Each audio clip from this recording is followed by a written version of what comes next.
এখন থেকে উন্মুক্ত প্রতিযোগিতা ছাড়া বিদ্যুৎ জ্বালানি খাতে আর কোনো প্রকিউরমেন্ট হবে না এবং এটার সুবিধাটা অলরেডি আমরা এখনই পেতে শুরু করছি। আমাদের আপনারা জানেন যে বাংলাদেশ পেট্রোলিয়াম কর্পোরেশন তারা তেল আমদানি করে, তো সেই তেল আমদানির ক্ষেত্রে ওখানে একটা শর্ত ছিল যে যারা তেল সরবরাহ করবেন বা তেল রপ্তানি করবেন তাদের রিফাইনারি থাকতে হবে। তো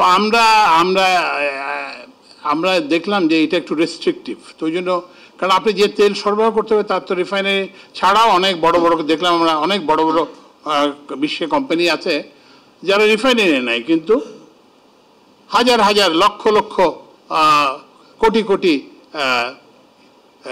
মেট্রিক টন তেল সরবরাহ করে। তো আমরা করলাম কি, ঠিক আছে রিফাইনারি থাকলে ভালো, রিফাইনারি না থাকলেও যদি আপনি বড় সরবরাহকারী হন, মানে 5 লাখ 10 লাখ টন যদি সরবরাহ করে থাকেন তাহলে আপনি এই টেন্ডারে অংশগ্রহণ করতে পারবেন। আগে যেখানে 4 জন না 5 জন অংশগ্রহণ করতো, এখন সেখানে এইবার গত ইয়েতে আমরা 12 জনকে পাই এবং আমরা 35% দাম কম পাই এবং এই যে একটা 6 মাস একটা 1/4 অফ দ্য প্রকিউরমেন্টে আমরা 370 কোটি টাকা সাশ্রয় করতে সক্ষম হই। বছর শেষের খুশি নগদে হবে বেশি। নগদ পেমেন্টে নির্দিষ্ট ক্যাটাগরির কেনাকাটায় 300 টাকা পর্যন্ত ক্যাশব্যাক। তো এই জন্য আপনারা কিন্তু এইটাকে মনে রাখবেন যে যারা মনে করেন যে আমার সাথে দেখা করলেই একটা প্রকল্প পেয়ে যাবেন, সেই যুগ নাই, কিংবা কারোর সঙ্গে বিদ্যুৎ বিভাগে কিংবা জ্বালানি বিভাগে কারোর সঙ্গে দেখা করলে সেটা হবে না। আমরা আমাদের জনগণের জন্য ভ্যালু ফর মানি অর্জন করতে প্রতিজ্ঞাবদ্ধ এবং এটাই কিন্তু আপনারা চাওয়া উচিত।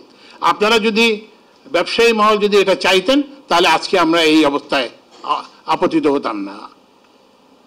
আরেকটা উদাহরণ দিই, এলএনজি আমরা আমদানি করি, আপনারা জানেন। তো এলএনজি আমদানির একটা তালিকা ছিল, ওখানে 4-5টা কোম্পানি সরবরাহ করতো, তো আমরা এটাকে উন্মুক্ত করে দিয়েছি এবং এর ফল হয়েছে যে বিশ্বের বড় বড় কোম্পানিগুলো এখন বিপি, শেল এবং অন্যান্য আরামকো বড় বড় কোম্পানি এখন বাংলাদেশের ব্যাপারে। তো এই যেটা বললাম যে আমরা একটা আমাদের জানলা দরজা সব বন্ধ করে আমাদেরকে একটা সাফোকেটিং এনভায়রনমেন্টে রাখা হয়েছিল, আমরা এই জানলাগুলোকে এই দরজাগুলোকে খুলে দিচ্ছি। এখানে যে কেউ এসে ব্যবসা করতে পারেন, আপনার কোনো পরিচয়ের প্রয়োজন নাই, আপনি কাউকে টাকা হাত বদল করার দরকার নাই। আপনি যদি শুধুমাত্র ভালো উদ্যোক্তা হন, আপনার যদি টেকনিক্যাল এবং ফাইন্যান্সিয়াল এবিলিটি থাকে, তাহলে আপনি বিদ্যুৎ এবং জ্বালানি বিভাগে ব্যবসা করতে পারবেন। তাহলে প্রথম কথা হচ্ছে যে আমরা প্রতিযোগিতাকে আবার ফিরিয়ে আনছি বিদ্যুৎ এবং জ্বালানি খাতে।